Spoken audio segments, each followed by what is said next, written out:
Why does the right so often seem to own the conversation? Hello, everyone. I'm François Picard. Welcome to a special year-end edition of the France 24 debate. In the run-up to France's presidential election, so far, there's surprisingly little arguing over COVID, the climate emergency. Instead, it's about a deep malaise of a nation that's outsourced its industry and feels like it's losing its identity. End result? Well, the left in the polls is missing in action, while conservatives and the far right fight for a spot in the second round against the incumbent.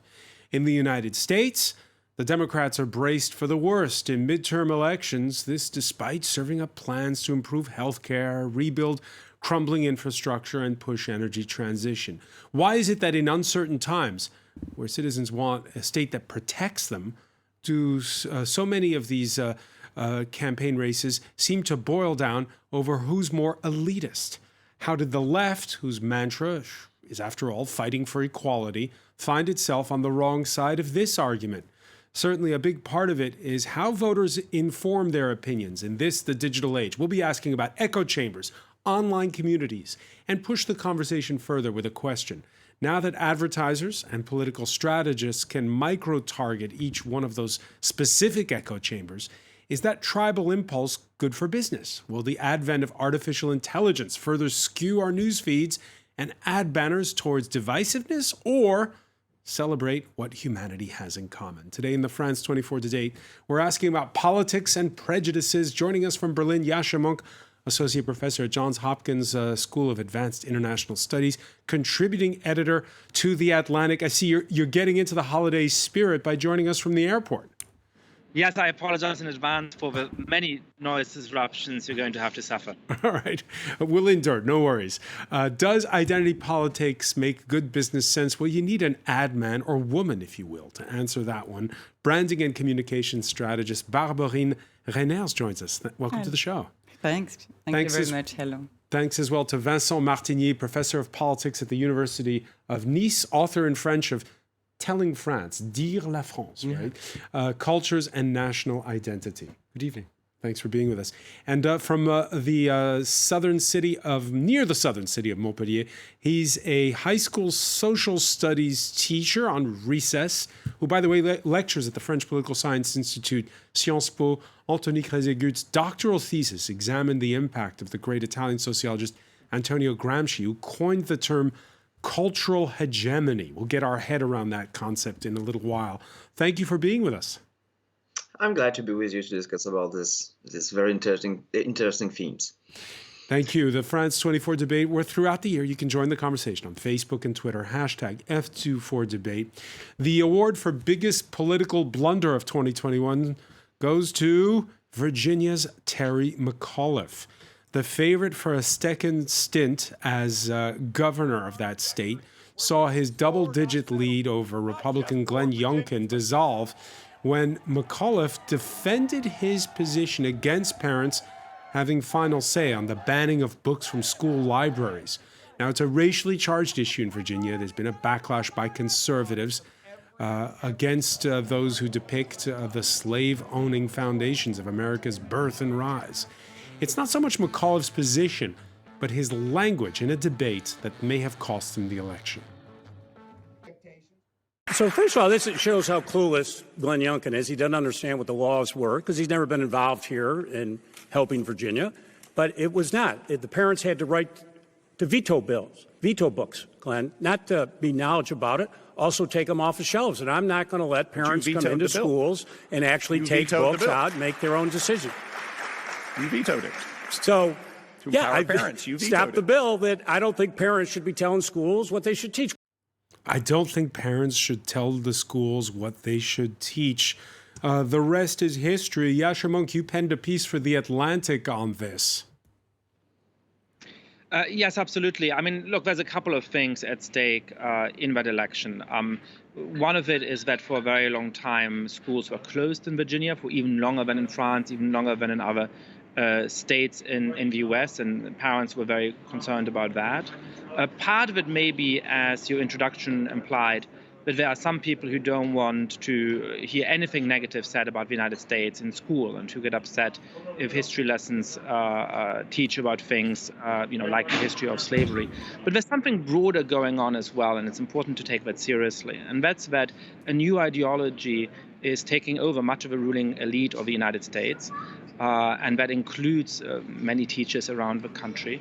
And that is not what's called a common humanity approach, where you're trying to tell students, look, there's injustice, there's racism, there's deep problems in our country, and the best way to overcome them is to think of each other as not being defined by our identities, not being defined by our skin colors, as that being an important thing that describes our reality, but our aspiration being that we look at each other as individuals. Increasingly, what schools are doing in some parts of the United States, even very elite private schools are doing, is things like saying teachers are going to split up students by the color of their skin, put white students in one group, black students in another group, so-called Asian American students and Hispanic students in another group, and try to raise ethnic consciousness, try to get them to embrace as much as possible that the most important thing about them is their ethnic identity, including, by the way, the white students, in the hope that they will learn to forgo their racial privileges, in the hope that they're going to work to be more sympathetic to other groups, but in a way that I think is very dangerous. If you're encouraging white students to say the most important thing about you is that you're white, they're just as likely, I think, to embrace various forms of very concerning racial pride. And so part of the fight in Virginia was about these real developments that are going on in schools. Glenn Youngkin ran against them under the headline of critical race theory. That's an oversimplification. Critical race theory is an interesting in itself, so far as it goes, perfectly sensible legal theory that became popular in law schools in the 1980s, in the early 1990s. The term that Republicans used to attack this is perhaps not quite accurate or fair. But there is real concern that teachers have, that parents have, about the approach that is now encouraged in schools. By the way, an approach that goes very much against French Republican values. And part of the problem in the United States is that Democrats have simply not been willing to acknowledge those concerns, have simply said, if you're worried about those things, you're just a bigot, you're just a racist, you're just somebody who doesn't want to admit that slavery happened or that slavery was bad. And a lot of people who have concerns for reasons that you might agree with or disagree with, but for reasons that are understandable, felt very, very hurt by that. And that clip you played from Terry McAuliffe was the sort of gaffe which really encapsulated that. Gaffes in politics are not dangerous when they express something that people don't think about you, when it seems to go against your character. Gaffes are dangerous when they seem to get at the heart of how a candidate and their broader political movement actually thinks about the world. That is why this particular clip ended up being so influential in this election. And that has a lot to do with broader social, cultural trends in the United States, beyond this election, beyond the state of Virginia. Vincent Martigny, Yasha writing in that piece that Youngkin, the Republican, capitalized on a widespread public perception that Democrats are out of the tune with the country on cultural issues. Yeah. Well, actually, I think that's probably true for America. I can't really judge that because it's not my specialty. I can say that whatever may be the fears in the States about this situation, I think the situation in France is quite different, though. And there's a very strong fear in France that these debates would be important. And the debates are, but the reality is not important in France yet. So I think that what is at stake, though... Well, let me interrupt you on that, because we had the education minister, who's not from the far right, but from the centrist party of Emmanuel Macron, and he openly said that critical race theory could infect our French universities. Let's take a listen to Minister Blanquer. Vous avez M. Mélenchon qui participe à une manifestation du CCIF. Vous pensez à la manifestation des manifestations contre ce qu'on appelait l'islamophobie. Où il y avait clairement des islamistes radicaux. M. Mélenchon, quand il fait ça, tombe dans l'islamo-gauchisme, sans aucun doute. Voilà la collusion. Alors, moi, je veux bien après que que des spécialistes de sciences politiques analysent ça, trouvent d'autres mots pour décrire le phénomène. Chacun doit voir ça avec sérénité, objectivité. Vincent Martin. Well, there's an occasion to say that Jean-Michel Blanquer is not a centrist on these issues. He's very conservative.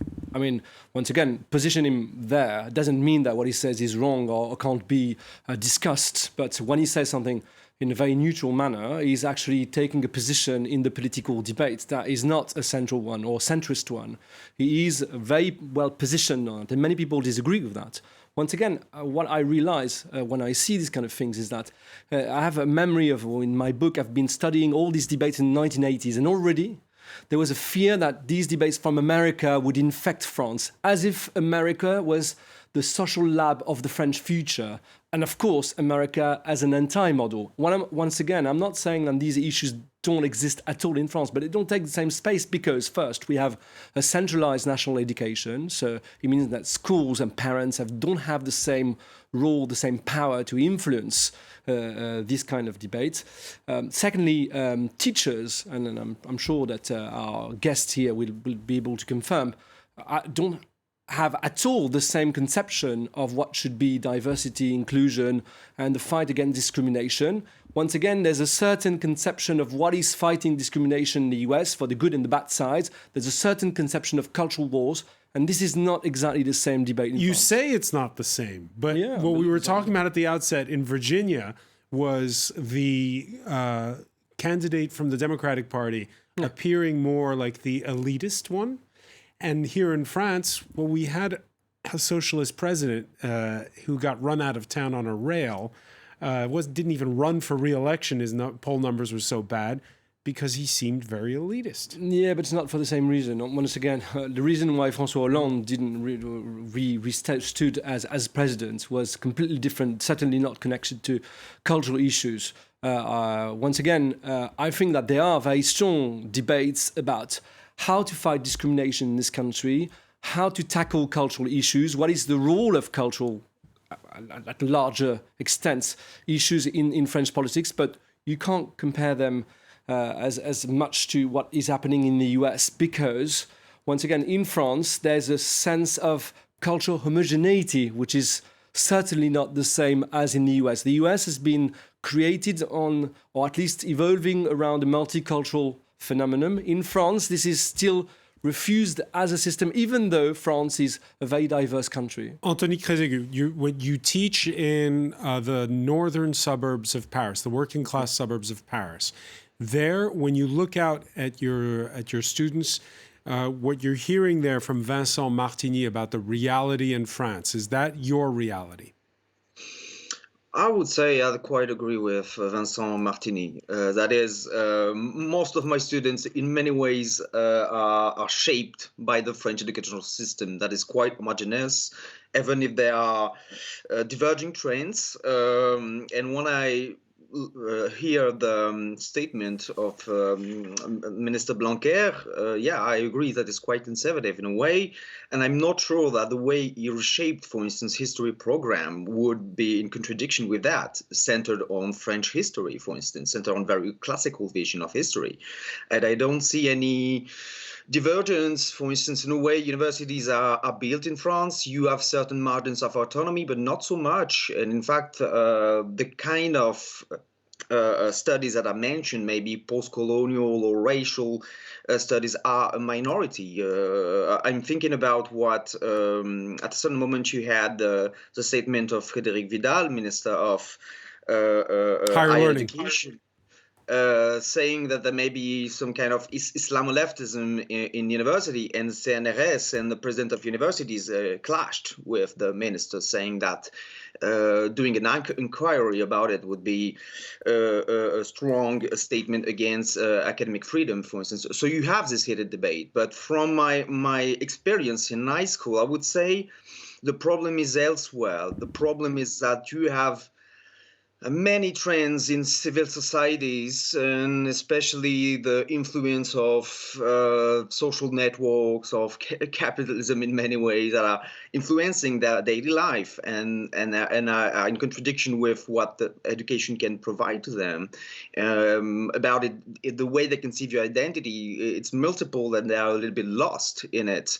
But it's very, very different from what you have from the US. I think you have a wave of fear about thinking that you can import realities from the United States. I think right now it's maybe a little bit too much as a spectrum that would hound France. And I think here you have a little bit of an historical reaction about it. And I'm quite surprised about this majority that was supposed to be multicultural and now become more and more conservative on these issues. Barbarine Renners, does the advertising world look at consumers as universal, or does it break them down into constituencies? Yeah, I think maybe one point on what was just said, I guess definitely there is a difference between both models, like from America, where historically individuals constitute the group, rather than in France, the group defines individuals, which means that with globalization, I think you were mentioning this in your introduction somehow, the fact that it has accelerated the spread of these models where some minorities fight against inequalities, fight for more visibility. And of course, it happens now in France. I don't judge the subject in itself. Social media pushes quote unquote communities, right? Where you get together with the people. Yeah, you get some areas to express yourself, you get some areas to regroup and to identify some common values or even some fights, whether they are positive or negative. But what we could say, advertising, I think maybe in your question, the question was, does advertising play a role in this? And I think we can say that brands and marketers have understood the potential of these minorities, of these subgroups, to be transformed into consumers, right? So they see some business opportunities. They have the means, thanks to data, the tons of data collected every day by brands. They have the means to understand their profiles, to go quite deep into the analysis and the understanding of how do they feel, how do they live, what do they like. And it's not only like the old days where you would only know about social, gender, income. It's really about what do you like? Are you a pet lover? Are you a gamer? So they have the means now, through digital and through micro-targeting, to go and reach these people, these communities, and address them with special products or goods that will... Does that change people's politics? I don't think so. I don't think it's exactly... There is difference between targeting people, constitute other community, and representing them. And then we can speak about what does advertising do when it represents people in a TV ad, for example. You know, Yashamok, we're having this discussion because right now, again, as I said at the outset, we're heading into a French presidential election campaign where the left, the party that is supposed to espouse inclusiveness and these universal values, is missing in action, if you will. The conversation seems to be happening entirely on the right. Of course, where you're sitting in Berlin, politics have tilted ever so slightly leftwards, not rightwards. So the future is unwritten. Well, the future is certainly unwritten, and I did not expect there to be a German Social Democratic chancellor anytime soon. This was a real surprise. But I would say that German politics has not changed very much. Olaf Scholz, there's a nice joke a few weeks ago that the Scholz variant of Angela Merkel was rapidly spreading. Olaf Scholz is a kind of version of Angela Merkel. I want to get back to this very interesting debate about how France compares to the United States on these cultural questions. And I'm very torn on this, because when I look at the debate today in France, I see the strong point of some of my French friends who say roughly, France is full of anti-woke people. It is full of people who are very worried about quote-unquote wokeness, but it doesn't actually seem to have very many people who are woke. And in fact, even some of the people who are sort of controversial spokespeople for something seen as a woke ideology in France are very, very moderate compared to what has become mainstream in the United States. So in a way, I agree with some of the skepticism that this has really taken over in France. At the same time, I'm also very aware that in the United States, this ideology was really quite marginal until recently. I started really paying attention to it in 2015, 2016, but at that point, it was strange things happening on campus. And then quickly it became strange things happening in some political foundations, in some activist spaces, among young employees of some corporations, in some newspapers. And today it is really quite dominant in a lot of the cultural mainstream. So this has been an incredibly rapid transformation over the course of half a decade. And so now the question is, will France follow the United States? Why did it spread so fast? Well, I think there's sort of one obvious point and then two very different theories which should lead us to different expectations about what will happen next. The obvious thing was the election of Donald Trump. The thing about this form of a liberal left ideology and the right-wing extremism of populists like Donald Trump is that they think of each other as enemies, but they need each other and they actually help each other. One is the yin to the other's yang. And, when Trump got elected, it obviously supercharged real concerns about racism, about discrimination, but it also made it very hard for anybody on the left to disagree with other people on the left, to say, hey, you might be well-intentioned, but perhaps the way you're putting this, perhaps the kind of response you are giving to this is not in fact going to help keep our society together. It's in fact going to play into Trump's hands. If you said that, you looked like a traitor, you looked like somebody who was doing the bidding of Donald Trump, and at a moment in which the fight against Trump was understandably priced very highly, that came with very, very heavy costs. And so the left lost its ability to push back against bad ideas during those years. I think that's one obvious reason for what happened. And then there's two slightly different theories. One is the model that the previous speaker invoked, which is, the United States is at the forefront of cultural developments. It's just a little bit ahead of other countries, and so most likely something like this is going to come to France as well.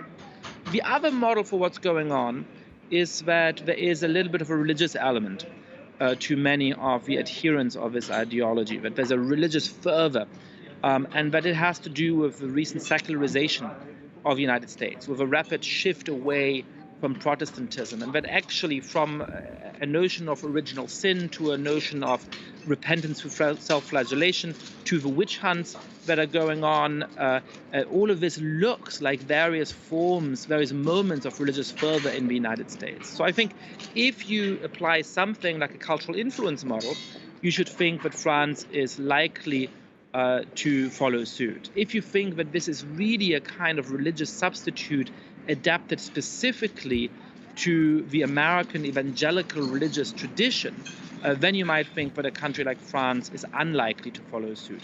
It gets a little bit more complicated than that, but this is part of the debate, and I think it's too early to tell what exactly the nature of this is, and therefore too early to tell how likely this is to really transform French society in the years to come.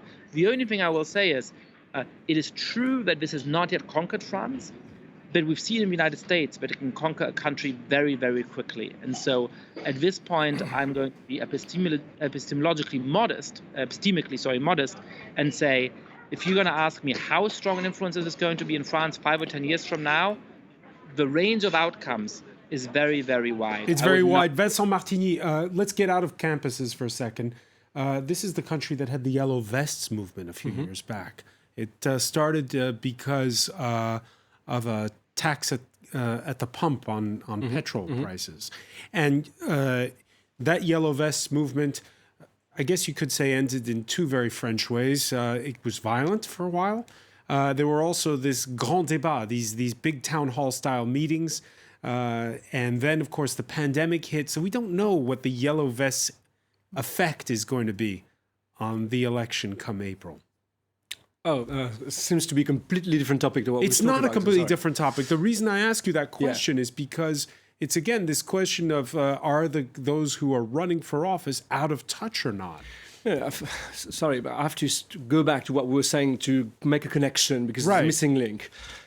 basically, I think that what this country is struggling with is not like the fight for minorities to be recognized and with the risk of what Yasha Monk has been calling the woke movement. I don't certainly not think it's the main risk. Our main problem is that we're struggling with a series of candidates from conservative, from the center left to the extreme rights, who believe that this nation is in danger of fragmentation, of disunity, of cultural wars, and thinks that we should stick as we used to be. France should remain what it is, like what they think it was. That is to say, a white, post-Christian, Republican country of all times, and in a way that modernity, globalization is a danger to it. And we know that globalization has been transforming the country, creating groups of winners of globalization, groups of losers. Political science knows that very well in the US and in France. To connect to your question, the Yellow Vest is a revolt of people who consider that they are losers of globalization. They are suffering from globalization. They are suffering in multiple dimensions.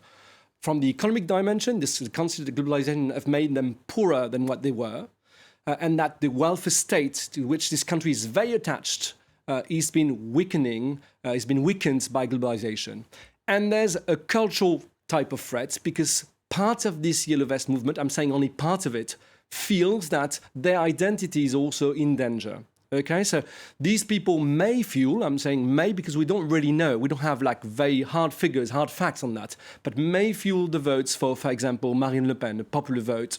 I'm talking about part of it once again. So when we have trouble, when we think of talking about teachers vetoing books in the US, I think it's very, very, very different from what we talk about in France right now. France has a trouble not with a divided left who is actually divided not very for cultural issues because most people from the left actually more or less believe the same thing. Of course, they disagree on certain conceptions of laïcité, on secularism. They disagree on, but they agree on the defense of equality. What they have a trouble with is their leaders, which is another question. What we're struggling with right now is we have a whole part of the political spectrum that is ready to promote a hardline, xenophobic, nationalistic discourse in this country. And this has a history, but I think that is really what the matter is. And to be honest with you, I have the feeling that what we're talking about is very distant from the reality of what this country is going through today. Except in this election. Polls show that if you put all the left, not just one party, but all of the left together, they'd be 25% in the first round. These are just polls, Anthony Trezeguet.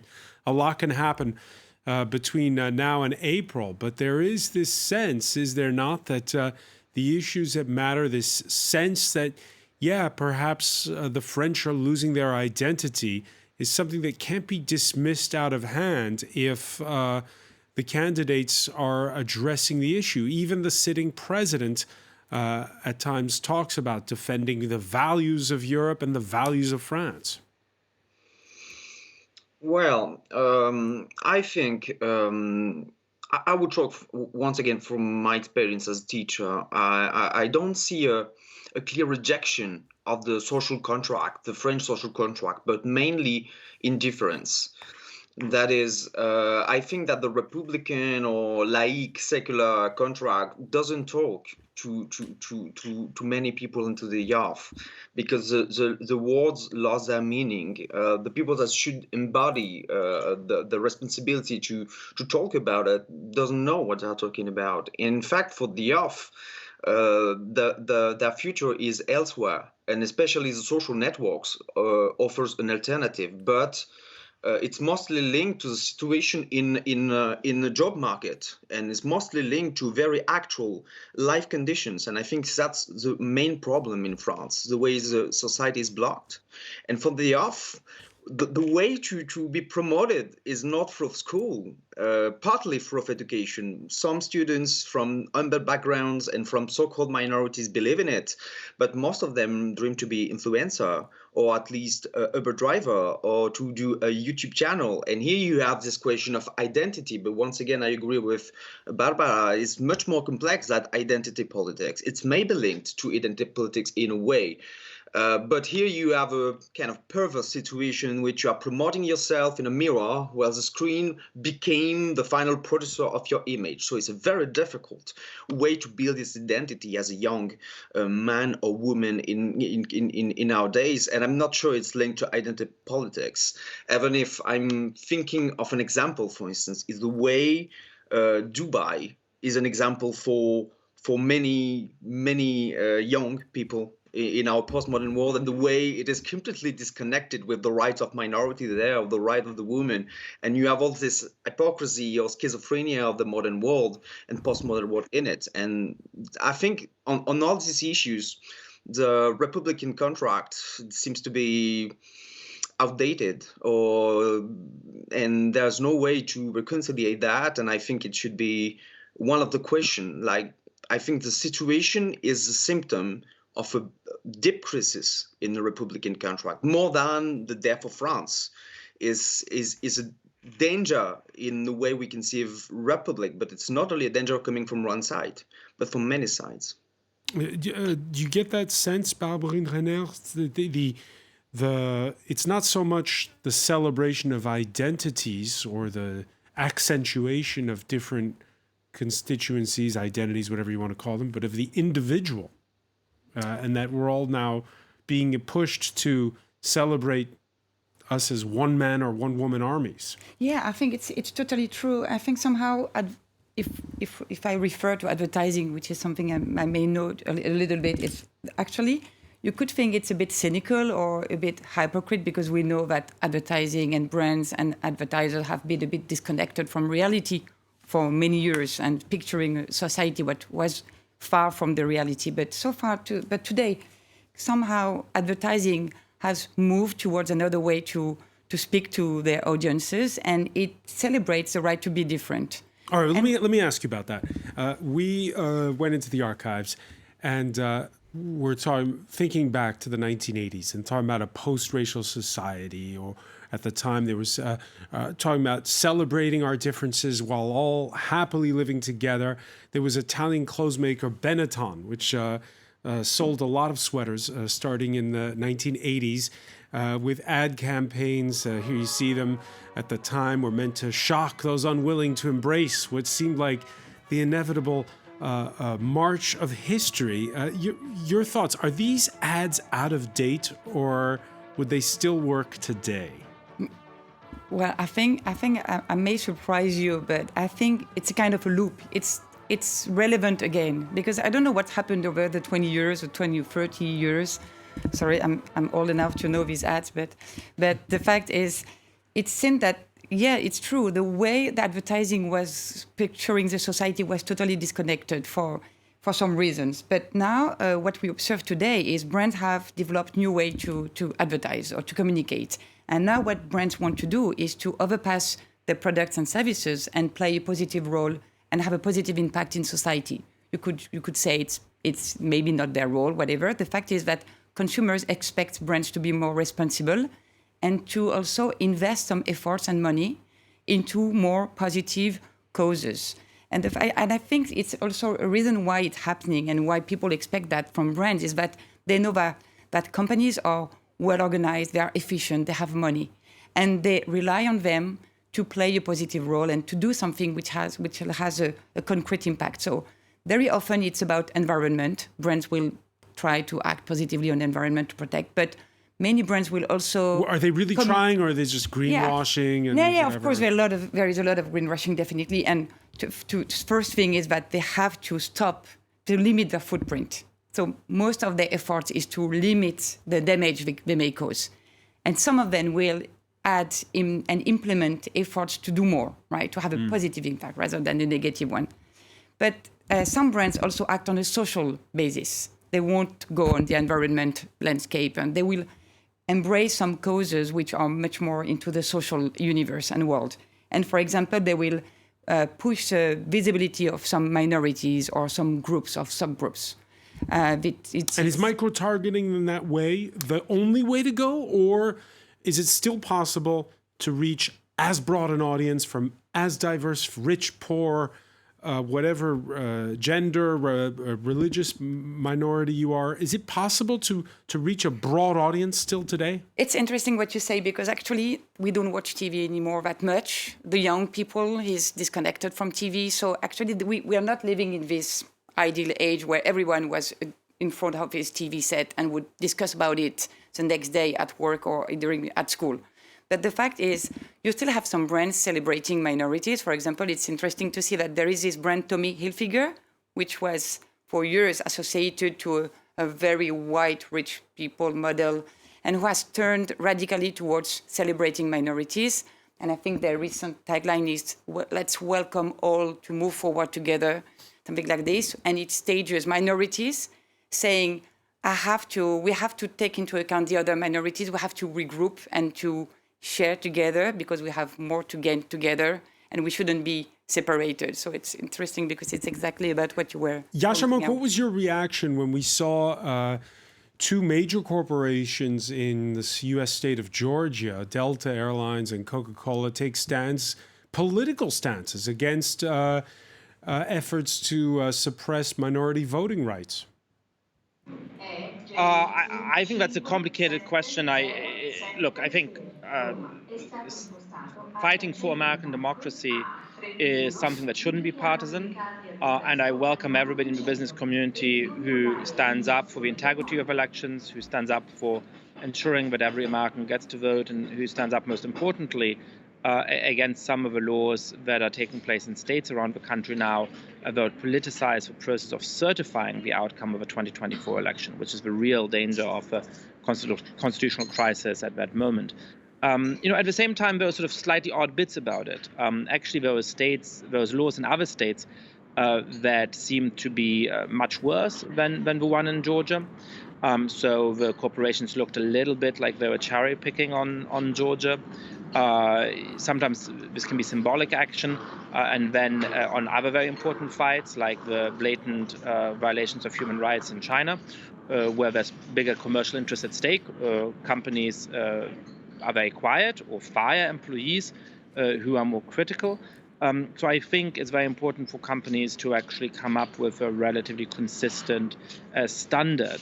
Otherwise, they will risk dividing our society even more deeply. I mean, in the United States now, there really are very few institutions and very few organizations that have any amount of support across partisan boundaries, and that's something that I worry about. I do want to speak to something, though. There's a sort of similar question than the one you just were talking about with Martine in the political sector. Now, I think she's probably right in the commercial advertising world, but in the political sector, I have sat through many, many meetings, many conferences with Democratic political strategists trying to understand why they lost to Donald Trump in 2016. And the answer that American political consultants, who are paid for their data services largely today, gave is that the Trump campaign was just smarter, more competent, better at dividing up the electorate into small little bits and pieces, better at micro-targeting. And so the way to beat Donald Trump would be to go and slice and dice our message even more, spend even more on these consultants, and that's how to take the fight back to him. I think that was never a plausible theory of what happened in 2016. Whether you like Donald Trump or whether you dislike him, as I do, the whole country heard the same message. The idea that what Trump stood for different Americans in different parts of the country, was so finely differentiated in 2016 is just completely unrealistic.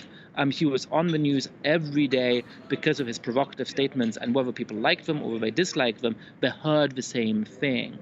And in fact, it turned out that the message that was able to beat Donald Trump in 2020 was a unifying one from Joe Biden. Again, one that wasn't that differentiated, who said to all Americans, look, whoever you vote for in 2016, I like you, I respect you, but Donald Trump is a dangerous man, and we have to come together as Americans. We have to fight for the soul of our nation. We have to save our democracy and come together.